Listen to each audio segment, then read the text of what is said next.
हा हु नाम के दो साधक थे। हा हु बंदे होते तोलत हैं बल भारे, और गज और गरहा भय बने भवसागर 10 संस अधिकारे। श्वास घटा बलहीन भयो जद खींच लिया मझधारे, अर्ध नाम रसना से टेरा सुरत सुमरत है रंकारे। एक हा एक हु दो साधक थे तपस्वी। अब इस काल ने ऐसा जुल्म कर रखा है, पहले तो कोई भक्ति करता ही नहीं, करना चाहता ही नहीं, और करना चाहता है तो उसको मिसगाइड करके रखता है। इन दो प्राणियों के प्रेरणा हुई हम भक्ति करें, उनको नकली गुरु से मिला देता है। उन गुरुओं ने उनको बता दिया हा और हु को कि आप जी तपस्याएं करो, तपस्या से भगवान मिलता है। अब दोनों ने तपस्या की, उनको अभिमान हो गया आपस में कि मेरा तप तेरे से ज्यादा है। दूसरा कहता कि नहीं मेरी तपस्या तेरे से अधिक है। तो दोनों का फैसला, वो अपना निर्णय कराने के लिए ब्रह्मा जी के पास गए। ब्रह्मा जी से पूछा कि हमारा निर्णय करके बताओ, आप तो अंतर्यामी हैं, कि हम में से कौन से का तप ज्यादा है। ब्रह्मा जी को पता था कि तप से सिद्धियां आ जाती हैं, और ये जितने भी ऋषि मुनि थे सिद्धियां प्राप्त करके ये सर्प बन गए विषैले। इनके जरा सी भी कोई प्रतिकूल बात कर देता था उसको श्राप दे देते,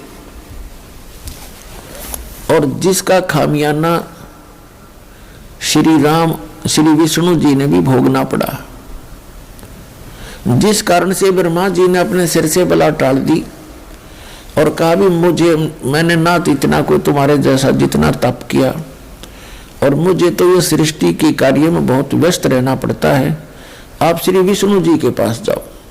और विष्णु जी के पास आ गए। विष्णु जी से भी यही प्रार्थना करी, विष्णु जी के भी यही मन में शंका आई कि यदि मैंने, जैसे ब्रह्मा जी ने भी ये सोचा था, यदि मैंने एक व्यक्ति को कह दिया, एक को तो कहना पड़ेगा तेरा ज्यादा तेरा कम है, तो जिसको भी कम बता दिया वो श्राप दे देगा। वो डर गया, इसलिए अपने सिर से बला टाल दी।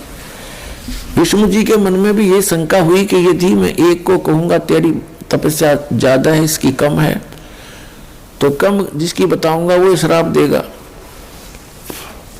तो इस संकट को भगवान विष्णु जी ने भी मोल लेना उचित नहीं समझा।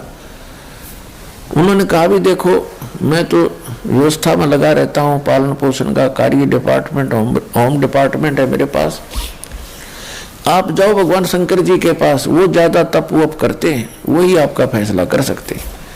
तो वो गए भगवान शिव जी के पास।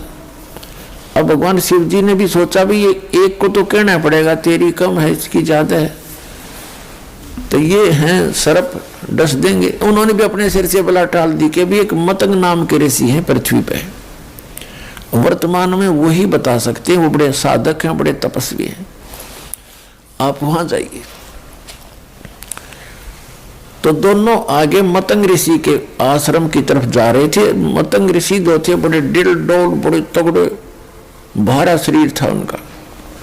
तो उन्होंने, ये मन बड़ा बदमाश है, कबीर साहब कहते हैं मन के मते ना चालिए, मन है पक्का दूध, ले डूबे दरिया में और फिर जा हाथ छूटे। उल्टे काम करवा के फंसवा के फिर आप निकल जाता है। तो उन्होंने दोनों ने देखा उस महापुरुष को। मतंग ऋषि पूछा कहाँ है, कि वो सामने बैठे तगड़े थे डुल डुल। एक ने तो मन में सोचा कि बड़ा हाथी सा बैठा हुआ है, दूसरे ने सोच लिया अच्छा मगरमच्छ शायद महात्मा। तो उन्होंने मतंग ऋषि के पास आकर के कहा, मतंग ऋषि के पास एक सिद्धि थी जो मन की वृत्ति बता देती थी, इसने क्या सोच रखा है। तो मतंग ऋषि से उन्होंने प्रश्न किया कि महाराज हम में से कौन से की तपस्या ज्यादा है, कौन शक्तिशाली है, आप निर्णय करो। मैं कहता हूं मेरी भक्ति ज्यादा, तपस्या ज्यादा, ये कहता है मेरी ज्यादा। मतंग ऋषि ने कहा कि जो तुम्हारे मन में तुमने सोच के आए हो उसी से फैसला होगा। तो आपने क्या सोचा भगवान? आपने ये सोचा था कि मतंग ऋषि बड़ा हाथी सा पड़ा है तो, और आपने सोचा था ये मगरमच्छ जैसा है। आप मगरमच्छ बनो, आप हाथी बनो, अपना फैसला आप करो। तो दोनों का शरीर छूट गया, मृत्यु होगी। एक ने हाथी के यहाँ जन्म हुआ, दूसरे का मगरमच्छ के घर जन्म हुआ, शेष जन्म हुआ। फिर कहते हैं हाथी जब जवान हुआ और जल पीने के लिए दरिया पर पहुंचा, सरोवर पर, मगरमच्छ ने उसका पैर पकड़ लिया पूरब के संस्कार से। अपने आत्माओं, पहले मगरमच्छ ने हाथी को अंदर खींचना चाहा, हाथी मगरमच्छ को बाहर खींच लाया, फिर कभी वो अंदर खींच ले जाए, कभी वो बाहर खींच ले। सारा दिन ऐसे उनकी रिहर्सल चले और शाम को मगरमच्छ उसका पैर छोड़ दे कि कल आना, कल आऊंगा। अगले दिन फिर वो ऐसे ही चलते रहे। कहते हैं 10,000 वर्ष से भी अधिक समय तक वो आपस में झगड़ते, ऐसे ही लड़ते रहे। परीक्षा अपना जो है ये रिहर्सल करते रहे। क्या हुआ कि जो हाथी के साथी थे वो उसके लिए दूर दूर से घास तोड़ कर लाएं, कीड़े तोड़ तोड़ के लाएं, उसको खिलाएं रात को, और सुबह फिर पहलवान की तरह हाथ में लगा दें उनका। तो ऐसे आसपास का जो चारा था वो खत्म हो गया, और मगरमच्छ के वहां उपलब्ध मछलियां काफी रहती थी, वो अपना वहां से छका रहता था। तो बलहीन हो गया हाथी और मगरमच्छ ने वो खींच लिया और इतना गहरे पानी में ले गया कि सूंड का थोड़ा सा हिस्सा शेष था जहां से हाथी श्वास लेता है। उसकी नाक बहुत लंबी होती है, 5-7-10 फुट की, तो सारा खींच लिया। सूंड ऊपर रखा हुआ था। जब उसने देखा कि अब सूंड में भी पानी प्रवेश होगा तो मर जाएगा, अपनी ताकत भूल के परमात्मा को याद किया। थोड़ा सा राम भी पूरा नहीं कहने पाता, रा।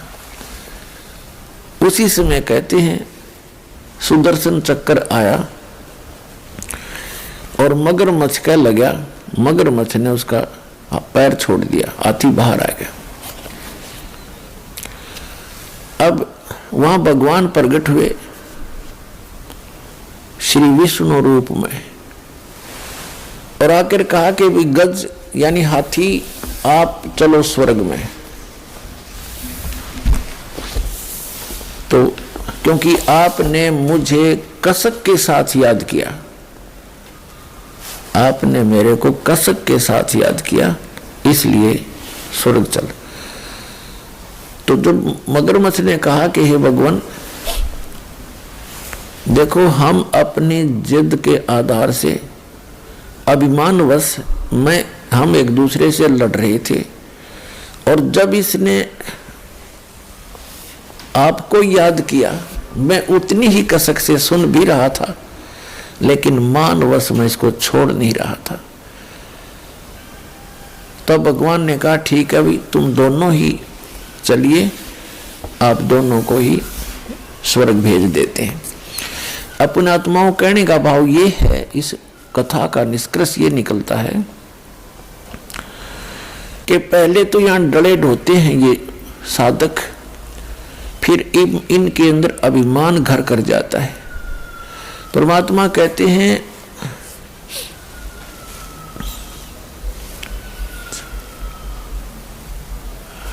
सत्संग की आधी घड़ी और तप के वर्ष 1000 तो भी बराबर है नहीं, कहें कबीर विचार। अब इससे क्या निष्कर्ष निकलता है कि पहले तो ये डले ढोते हैं, फिर इनमें अभिमान हो जाता है। इन सिद्धियों के कारण एक दूसरे से प्रभु पाक जाते हैं, किसी की हानि ज्यादा कर देते हैं तो लोग उससे डरने लग जाते हैं, उसको पूजने लग जाते हैं इन ऋषियों को, और किसी को वो थोड़ा मोटा लाभ दे देते हैं अपनी पुण्य से, और उनकी अपनी बैटरी डिस्चार्ज होती जाती है और उनको थोड़ा बहुत राहत दूसरे को दे सकते हैं। दूसरा ये निष्कर्ष निकला कि तप से तो कोई बात बनी नहीं, लास्ट में उन्होंने परमात्मा को कसक के साथ याद किया, तो उससे उनको जो लाभ मिला वो हजारों वर्षों के तप से भी नहीं मिला था। तो परमात्मा कहते हैं चाहे कितना ही तुम तप करो, कितनी अन्य क्रियाएं करो, यदि आपके पास भक्ति नहीं है, आपके पास नाम सही नहीं है, तो आप जी वो उस सतर का भी लाभ प्राप्त नहीं कर सकते जहां की आप इच्छा रखते हो। जैसे फेसबुक पर हमारे पेज अमर बोध को लाइक करें और यूट्यूब पर अमर बोध चैनल को सब्सक्राइब जरूर करें। संत रामपाल जी महाराज से निःशुल्क नाम दीक्षा लेने के लिए हमारे इन नंबरों पर संपर्क करें। घर बैठे निःशुल्क ज्ञान गंगा या जीने की राह पुस्तक प्राप्त करने के लिए अपना नाम, पूरा पता और मोबाइल नंबर हमारे इन नंबरों पर SMS या WhatsApp करें।